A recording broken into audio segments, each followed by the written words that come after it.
Right wing, good. Dively leaking out.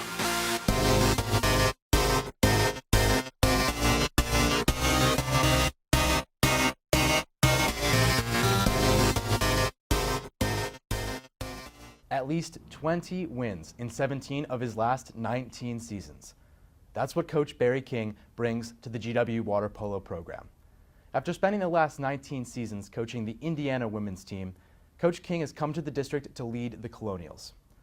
Coach King is credited as the mastermind behind Indiana's transformation into a national powerhouse, and for his career, he has won 65% of the games he has coached in. He joins me now in the Smith Center. Coach, welcome to Foggy Bottom. Thank you. So, Coach, how has the transition been coming out to the East Coast so far? It's been great. The district is a fantastic place to live. Kind of wish I would have gone to school here back in the day, just because it's vibrant, it's alive, it's got so many things going on. It's been a fun transition. Gotcha. After spending so much time in the Midwest, do you consider yourself somewhat of a Midwesterner? Yeah, the place that I moved there from was kind of the Midwest of California to begin with, so that wasn't that hard of a transition. I grew up in a town very much like Bloomington, minus a 40,000 person university in the middle of it. Gotcha. As we stated in the open, you've coached just the Indiana women's water polo team. Right. Now you'll be coaching both the GW men's and women's team. Are there any big transitions that come along with that? Yeah, it's been 30 years since I coached dudes, so that was a little bit of a difference. Structurally the game is the same. There are a little bit of difference in terms of things that happen in the pool, that you have to adjust for. Mainly the amount of fabric that covers their bodies. The women tend to hang on to each other's suits a lot more than the guys do. But spiritually, it's a little bit different thing. The guys need to be dialed back in terms of their aggression to score. The women need to be dialed up in terms of their aggression to score. But the game is the game. Gotcha. Now, what are you most excited about coming to GW? Being better. The challenge to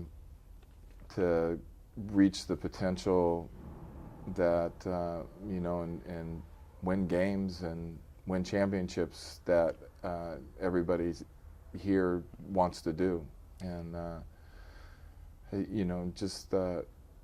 I think make the program sustainable and relevant is what we're looking forward to the most. Now, with your legacy so well solidified at Indiana, why did you resign? I thought that I had run my course there, and the challenges that are presented here had been presented and met there, and I was looking for something else. What do you miss most about that program? The people around it. I had good kids involved, and great scholar athletes that that were getting ready to change the world when they left the program, but I look forward to having that same kind of person surrounding this program too. Well, going off of that point, what is it like coming to a program where you haven't worked with the players before and then you have to jump right into a season?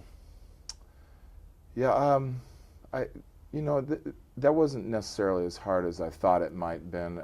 Maybe because I had a certain amount of gravitas, based on our record at Indiana.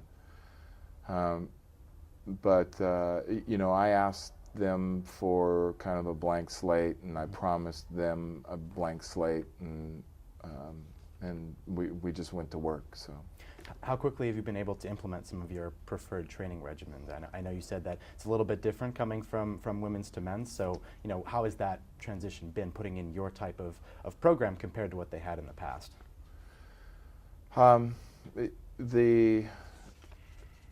I mean, from the beginning, I was doing what I wanted to do, and to the men's credit, there wasn't a whole lot of resistance toward to what I was trying to do, and we have some challenges in terms of the facility, and so we're probably doing a few things differently than maybe what they're used to, and certainly what I'm used to. Just because of the nature of the facility, and so we swim a little bit more than I'm used to doing. But besides that, they've been quite open to.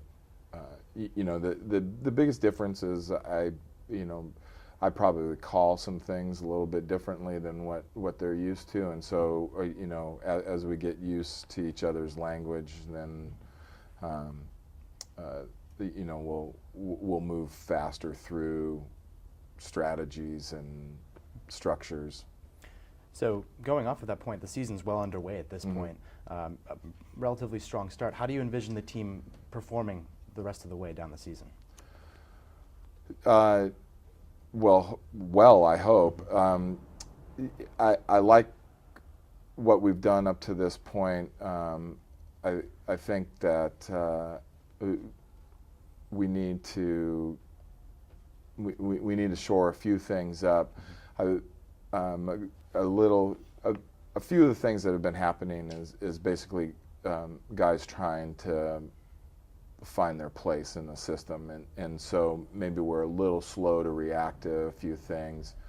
Otacon, is an immensely talented guy, and he's probably deferred a little bit too much up to this point in terms of trying to get other people involved. And so, our conversations have been about you need to be a little bit more selfish, especially on the offensive end. We got some structurally. We have to structurally change a couple things defensively, but now we're in that part of the season where we get to talk about singular opponents instead of going into weekends where where we're playing 4 games in 28 hours, and that's not our jam right now. Getting to focus on one group at a time is going to be good for us. Now, this team lost several important players from last season, namely senior Bogdan Pekovic. Have there been other more senior, more veteran players on the team who have stepped up to kind of fill into that role? Yeah, we've been doing it by committee. And maybe that's the benefit of me coming in with the blank slate theory. It's got a large group of seniors that I'm asking to do some things that they probably hadn't been asked to do before. Watching the group on film from the last couple of years, they seem to have been a little bit especially last year, it was a 2-pony show between Bogdan and Otacon, and now we're experiencing a lot more balance. Andrew Mavis and Jordan Blosser are getting a lot more touches at the center. Our offense flows out of the middle a little bit better.